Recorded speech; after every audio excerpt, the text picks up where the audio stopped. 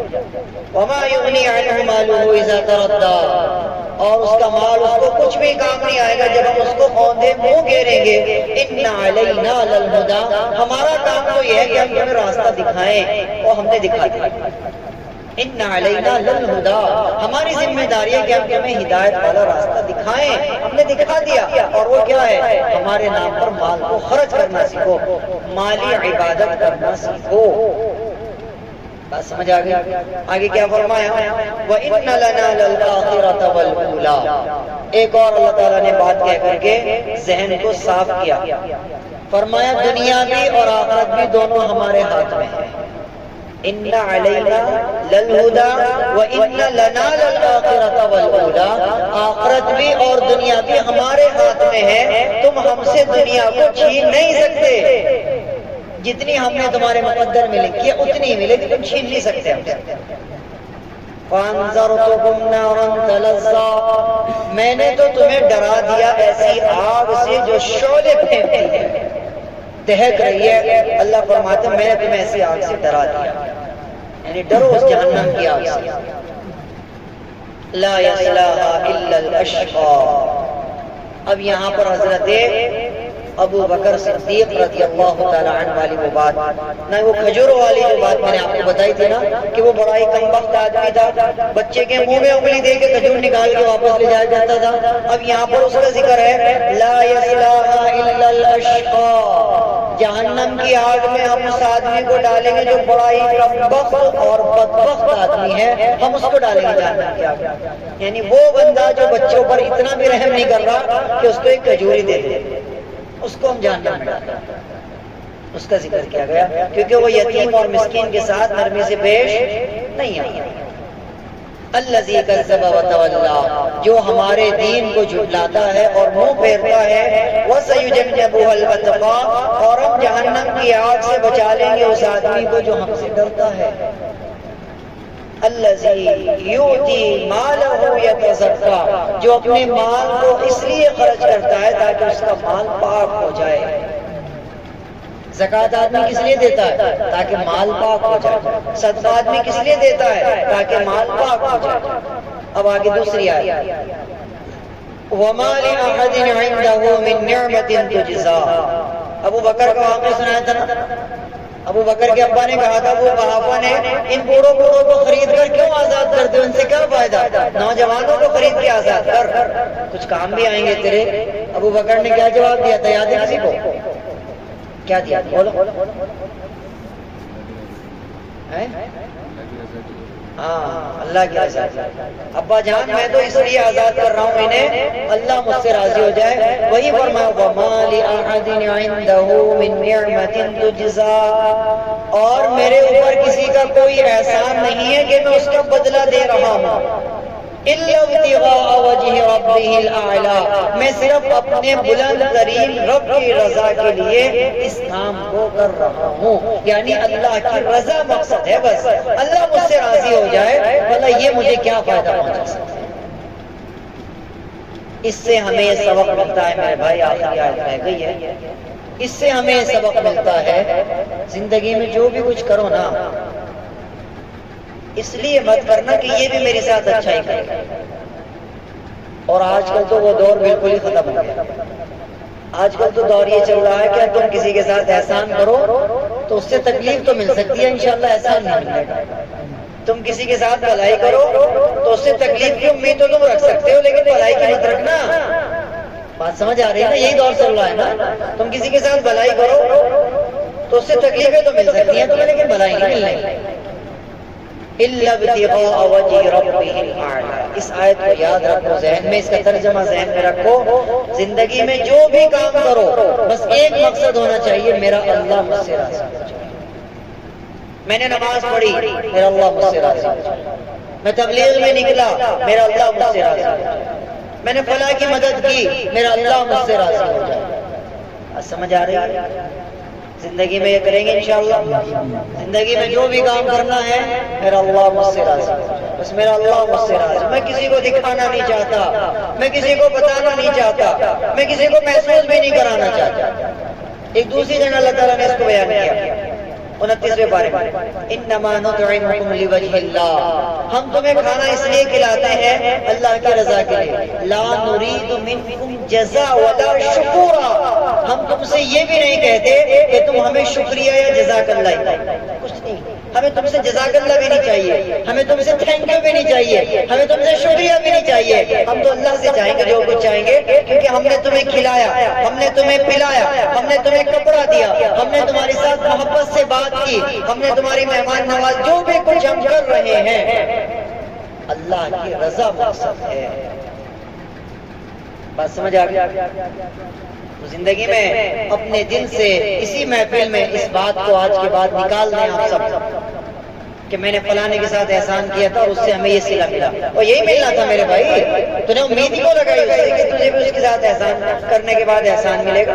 غلط کیا نا تو نے احسان کر دیا نا، امید اس سے لگا، اس سے تو اب بھی یہی امید رکھ کہ انشاءاللہ تکلیفیں ملے گی جب بھی ملے گی۔ بات سمجھ آ رہی ہے؟ غلطی تیری ہے نا، تو اس سے امید کیوں لگا رہا ہے کہ میں نے اس کے ساتھ احسان کیا، میں نے اس کو تکلیف میں قرضہ دیا تھا، میں نے اس کی پریشانی میں کندھے سے کندھا ملا کر میں کھڑا ہوا تھا، یہ اللہ کی رضا ذہن میں رکھ۔ انما نطعمکم لوجہ اللہ لا نرید منکم جزاء ولا شکورا، تیرے دل میں یہ بات آنی چاہیے کہ مجھے اس کی طرف سے شکریہ بھی نہیں چاہیے، میں نے تو اللہ کی رضا کے لیے اپنا مسلمان بھائی سمجھ کے اس کی مدد کر دی، بات ختم، مجھے تو اللہ دے گا اس کا بدلہ، مجھے بندے سے نہیں چاہیے۔ انشاءاللہ آگے فرمایا الا ابتغاء وجہ ربی الاعلی ولسوف یرضی، ان قریب انشاءاللہ اللہ راضی ہو جائے گا۔ یعنی اگر یہ بات تمہارے اندر پیدا ہو جائے کہ تم اپنی زندگی کے ہر معاملے کو اللہ کی رضا کے لیے کرنا شروع کر دو تو انشاءاللہ ان قریب اللہ تم سے کیا ہوگا؟ بولو نا، اللہ تم سے ان قریب بہت جلدی راضی ہو جائے گا اگر تمہاری زندگی میں یہ ادا آ جائے کہ تم ہر کام اس کے لیے کرو گے، میرا اللہ مجھ سے راضی ہو جائے۔ ساتھی ہیں خدمت میں، کھانا بنانے میں لگے ہوئے ہیں اور کسی کام میں لگے ہوئے ہیں۔ اب بہت سے لوگ ایسے ہوتے ہیں ماشاءاللہ اپنے گھر پہ بڑے اچھے ہیں، لیکن یہاں تبلیغ میں آ کر کے برتن دھونے پڑ رہے ہیں جی، جھاڑو دینی پڑ رہی، تو شیطان ان کے ذہن میں ڈالتا ہے آپ مجھ سے کیا کیا کرا رہے ہیں۔ تو کیا جواب دینا اپنے ذہن کو؟ کس لیے کر رہا ہوں میں؟ اللہ کی رضا کے لیے کر رہا ہوں۔ بڑے بڑے جج، بڑے بڑے وکیل، بڑے بڑے افسر کام کا سامان لے کے چلتے ہوئے دیکھے میں نے، بات سمجھ آ رہی ہے؟ بڑے بڑے افسر کام کا سامان سر پہ رکھا ہوا ہے، ایک نے سلنڈر سر پہ رکھا ہوا ہے جی۔ میں جس وقت سعودی میں تھا تو میں ریاض میں گیا تھا کسی کام سے، تو وہاں ایک جماعت چل رہی تھی، اب پرانی بات ہے، تو وہ انڈیا کی جماعت تھی، کیرل کی طرف کی غالباً تھی، کہاں کی تھی، ساؤتھ کے علاقے کی تھی، تو اس میں جج بھی تھے، وکیل بھی تھے اور بڑے بڑے MBBS ڈاکٹر بھی تھے۔ تو مجھے امیر صاحب نے بتایا کہ مولانا اللہ جس سے کام لے لے، یہ بہت بڑے جج ہیں، کورٹ کے جج ہیں، اور آپ دیکھو یہ اپنے سر پہ سلنڈر رکھ کے رہے، دوسری مسجد سے آئی ہے بھی جماعت اس مسجد میں اور یہ اپنے سر پہ سلنڈر رکھ کے رہے۔ کیا چیز جوڑتی ہے، کیا چیز کراتی ہے یہ کام؟ اللہ کی رضا، میرا اللہ مجھ سے راضی ہو جائے، بس میں اسی لیے کر رہا ہوں۔ بات سمجھ آ گئی؟ انشاءاللہ اللہ تعالیٰ اپنی رضا کے مطابق کام کرنے کی توفیق عطا فرمائے۔ اس صورت کے بارے میں کچھ اور باتیں آپ سن لیجئے۔ اگر کوئی بندہ آپ کا گھر سے باہر نکلا، سفر پہ گیا، یا آپ کی پوری فیملی کہیں پہ سفر پہ گئی ہے، یا حج پہ گئے ہیں، یا سفر پہ گئے ہیں، یا آپ کے اپنے بیٹے ہیں، وہ کام سے باہر نکلے ہوئے ہیں اور آپ کو ڈر ہے، مثال کے طور پہ کانوڑ یاترا کا معاملہ چلے گا، آپ کو ڈر ہے یار میرا بچہ کام پہ نکلا ہوا ہے، کہیں ایسا نہ اس کے ساتھ کوئی حادثہ ہو جائے، کہیں ایسا نہ اس کے ساتھ کوئی معاملہ برا نہ ہو جائے، آپ کے دل میں ڈر بار بار اٹھ رہا ہے، تو علماء نے لکھا ہے کتابوں میں کہ آپ واللیل اذا یغشا اس سورت کو ایک مرتبہ پڑھ لیں اور اس بندے کے لیے دل سے دعا اس طرح کریں کہ آنکھیں بند کر کے اس کا چہرہ اپنے تصور میں لے آئیں، امیجن کر لیں آپ، اس کے بعد دعا کر لیں، انشاءاللہ اطمینان اور سکون سے وہ بندہ اپنے گھر واپس آ جائے گا، جو بھی گھر سے نکلا ہوا ہے، کوئی بھی حادثہ اس کے ساتھ اس سورت کی برکت سے انشاءاللہ نہیں ہوگا۔ اسی طریقے سے آپ کا مال رکھا ہوا ہے، تجارت کا سامان ہے، کچھ بھی رکھا ہوا ہے، آپ کو ڈر ہے دشمن کا، کوئی اس میں آگ نہ لگا دے، کوئی اس میں جلا نہ دے، کوئی اس میں تلی نہ لگا دے، کچھ بھی آپ کو ڈر ہے جلنے کا، علماء نے کتابوں میں لکھا ہے 7 مرتبہ پڑھ کر اس چیز کی طرف کو پھونک مار دیں، واللیل اذا یغشا 7 مرتبہ پڑھ کر اس چیز کی طرف کو پھونک مار دیں جس چیز کے جل جانے کا دشمن سے آپ کو ڈر ہے۔ آپ نے اسٹاک بھرا ہوا ہے، مثال طور پہ ایک آدمی کا حوضری کا کام ہے، اس نے مال بھرا ہوا ہے ایک گودام میں، اس کو ڈر ہے یار دشمن ہے میرے، کہیں ایسا نہ ہو کوئی اس میں گڑبڑی کر دے، 7 مرتبہ روز پڑھو واللیل اذا یغشا اور اس کی طرف کو ایسے پھونک مار دو، اللہ تعالیٰ اس کی حفاظت کے لیے فرشتوں کو متعین کر دے۔ بات سمجھ آ رہی ہے؟ اللہ تعالیٰ فرشتوں کی حفاظت میں اس چیز کو، اس سامان کو کر دیں گے انشاءاللہ۔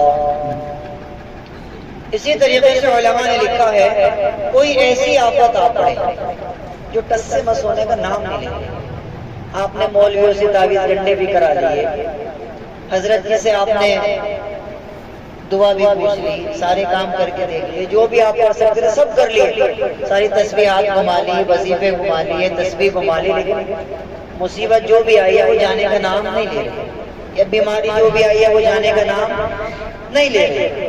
تو علماء نے کتابوں میں لکھا ہے 180 مرتبہ، ایک ہی مرتبہ بیٹھ کر کے بس 180 مرتبہ واللیل اذا یغشا کی سورت کو آپ پڑھ لیں، ایک ہی مرتبہ بیٹھ، اکیلے پڑھ لیں یا 2-3 آدمی پڑھ لیں، اول آخر 11 مرتبہ درود شریف لگائیں، 180 مرتبہ۔ ایسی کوئی آفت جو ٹس سے مس ہونے کا نام نہیں لے رہی، ایسی کوئی بیماری جو ٹس سے مس ہونے کا نام نہیں لے رہی ہے، تو 180 مرتبہ اس سورت کو آپ پڑھ لیں، اول آخر 11 مرتبہ درود شریف لگا لیں، اس کے بعد آپ بیٹھ کر کے دعا کر لیں، انشاءاللہ فوری طور پر اللہ کی طرف سے ایسی غیبی مدد آئے گی کہ آپ حیران ہو جائیں گے، وہ انشاءاللہ مصیبت اور پریشانی یا بیماری جو بھی ہوگی وہ انشاءاللہ جانے کا راستہ پکڑ۔ یقین ہونا شرط ہے، میں بار بار کہتا ہوں یہ بات، اگر یقین ہے تو یہ کافی ہو جائے گی، یقین نہیں ہے تو سارا قرآن بھی پڑھتے رہو کہ ساری عمر کچھ ہونے والا، یقین مضبوط ہونا چاہیے، آپ یقین ہونا چاہیے۔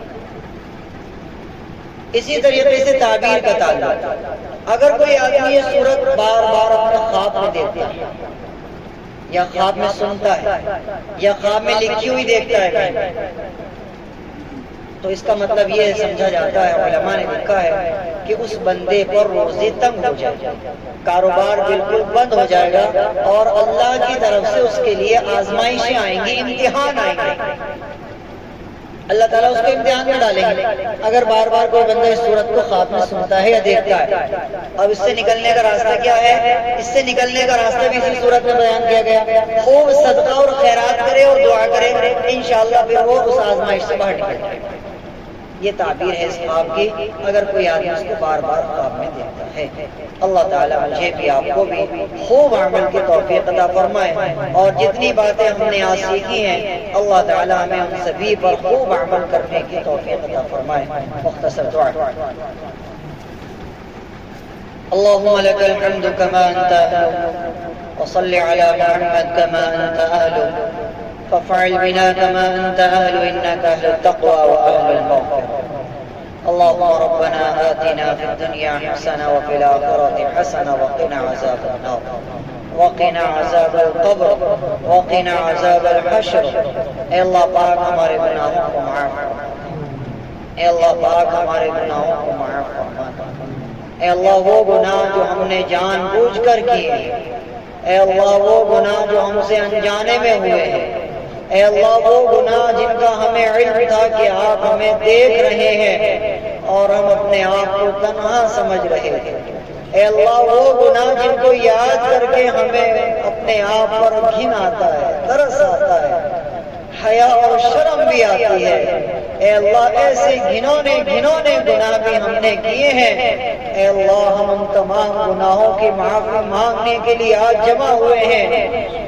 آپ کا قرآن ہم نے سیکھا ہے، آپ کے قرآن کی آیتوں کو ہم نے پڑھا ہے، آپ کے قرآن کی سورتوں کو ہم نے سیکھا ہے، اے اللہ اس کی برکت سے ہمارے گناہوں کو معاف فرما دیں، اے اللہ ہمارے گناہوں کو معاف فرما دیں، اے اللہ ہمیں خوب قرآن پاک کا شوق اور ذوق عطا فرما، قرآن پاک سیکھنے، قرآن پاک پر عمل کرنے، قرآن پاک کی تلاوت کرنے کا جذبہ اور شوق عطا فرما۔ اے اللہ کتنے بوڑھے ایسے ہیں جو قرآن نہیں پڑھ پائے تھے، اے اللہ اب وہ پڑھنا چاہتے ہیں، ان کے دل میں شوق اٹھتا ہے، اے اللہ ان کے لیے قرآن پاک پڑھنے کو آسان فرما دیجیے۔ اے اللہ کتنے جوان ایسے ہیں جو بچپن میں قرآن پاک نہیں پڑھ پائے تھے، اے اللہ اب ان کو کاروبار کی تنگیوں نے الجھایا ہوا ہے، اے اللہ مگر ان کے دل میں کبھی کبھی جذبہ تو اٹھتا ہے کہ کاش میں بھی قرآن پڑھ لوں، کاش مجھے بھی کوئی پڑھانے والا مل جائے، اے اللہ پاک ایسے نوجوانوں کو قرآن پاک پڑھنے کے لیے ان کے وقت میں برکتیں نازل فرما، قرآن پاک پڑھنے کے لیے ان کے لیے راستے آسان فرما دیجیے، اے اللہ ان کے لیے راستے آسان فرما دیجیے، اے اللہ میرا کوئی بھی بھائی ایسا نہ رہے، اے اللہ خاص طور سے اس محفل میں کوئی ہمارا ایسا بھائی نہ رہے جو قرآن نہ پڑھا ہوا ہو، اے اللہ ہم سب مل کر نیت اور کوششیں کریں کہ زندگی میں موت سے پہلے قرآن کو پڑھنا ہے، اے اللہ قرآن کو پڑھ کر مرنا ہے، اے اللہ ایسے عزائم ہمیں کرنے کی توفیق عطا فرما، اے اللہ ایسے ارادے اور وعدے کرنے کی توفیق عطا فرما، اے اللہ پاک ہمیں سمجھ کر قرآن پڑھنے کی توفیق عطا، اے اللہ ہمیں 5 وقت نماز کی محبت عطا فرما، اے اللہ ہمیں تہجد کی محبت عطا فرما، تہجد کی تڑپ عطا فرما، اشراق کی پابندی عطا فرما، جھوٹ کی نفرت عطا فرما، اے اللہ حلال کی محبت عطا فرما، اے اللہ ایک نمبری کے ساتھ کاروبار کرنے کی توفیق عطا فرما، اے اللہ دھوکے سے بچ کر اور دھوکے سے بچا کر پاکیزہ انداز میں کاروبار کرنے کی توفیق عطا فرما، اے اللہ تجارت کرنے کی توفیق عطا فرما، اے اللہ پاک حلال ہمارے لیے کافی ہو جائے، اے اللہ حلال میں ایسی برکتیں نازل فرما، اے اللہ حلال میں ایسی برکتیں نازل فرما، اے اللہ ہماری اولادوں کو نیک بنا دے، اے اللہ ہماری اولادوں کو فرما بردار بنا دے،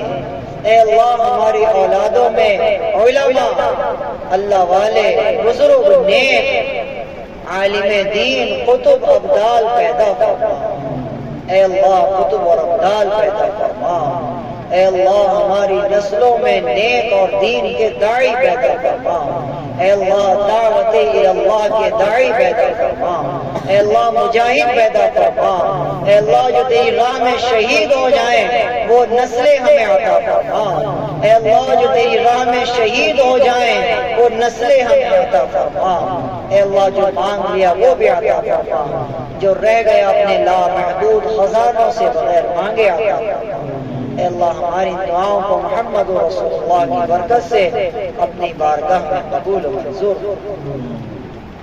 صلی اللہ تعالی علی خیر خلقہ محمد وآلہ واصحابہ اجمعین برحمتک یا ارحم الراحمین والحمد للہ